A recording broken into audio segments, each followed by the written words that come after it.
Hi guys, today we're going to talk to Lan Vy, the loud American and the accidental philanthropist. Hi Lan Vy, good to see you today. Hello. So Lan Vy, what brought you back to Vietnam?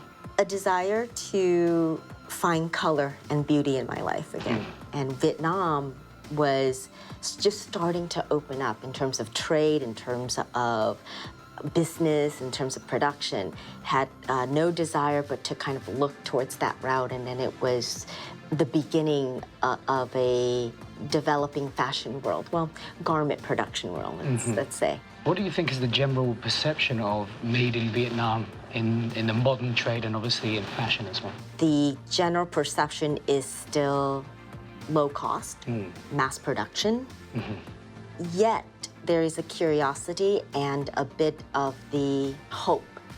I think that Vietnam will not be like a China. There is enough skill set and enough hidden gems in Vietnam that we still have time to persuade the global perception to where Vietnam could lead. Right.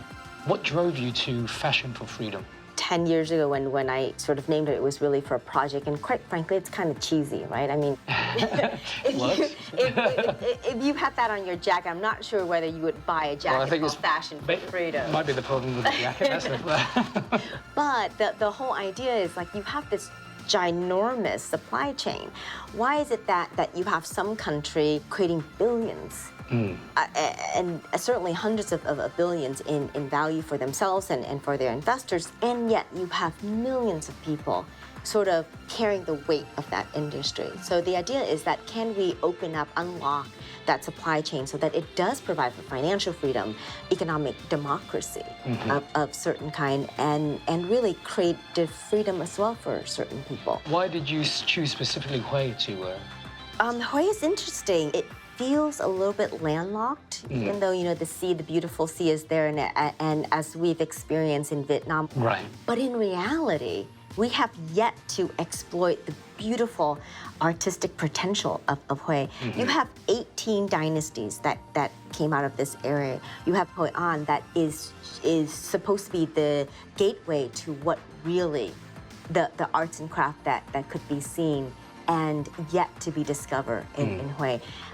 Because of the historical context and because of the Forbidden City there and because of this royal society that Vietnam once had, all of the villages around there from the past and still surviving now have this craft and heritage history. It's quiet, reserved, it's waiting to be discovered.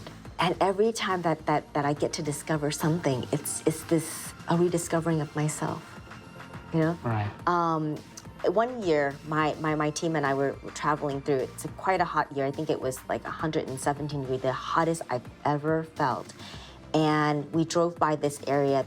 There's this wonderful stream of just this calming wind just kind of came by, and I had my window down at that moment, and I had to ask our driver to stop. I'm like, can we stop for a minute? Let me just get out and feel this wind. I mean, everywhere I was absolutely hot, and there's this wonderful feeling, and I said, I feel like the spirit is calling me. What advice would you give women who wish to be successful outside of their home countries? There's only one rule to being successful, and the rule is to fail, and to fail often, and to allow your chance every opportunity to keep failing and making mistakes. If you don't do that, you haven't set a long enough horizon for success.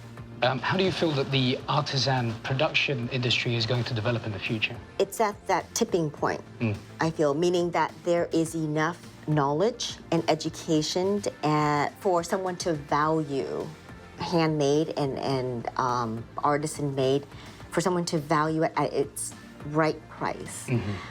But I think it's critical that the designers and the businesses kind of step back and also do an evaluation that fits their time and effort, right?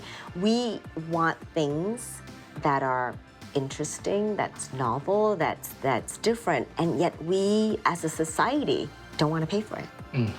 Well, going on from there, what do you find most exciting about living in a modern Vietnam? I find most exciting in the modern Vietnam the opportunity to explore what it isn't, to explore the traditional, the old, in some sense, a little bit of the forgotten. I guess what I have now is really the opportunity to follow through what I had wanted when I was 18. Now, at 40, I am interested about warming the heart, warming a cold soul, if you will. When you look at a product, there is really not much out there. How do I give warmth to that so that we have a more interesting conversation? Absolutely. Well, Lan Vy, thank you so much for sharing with us your passion for design and your fantastic projects that are happening in Vietnam today. Thank you so much. Thank you. Thank you.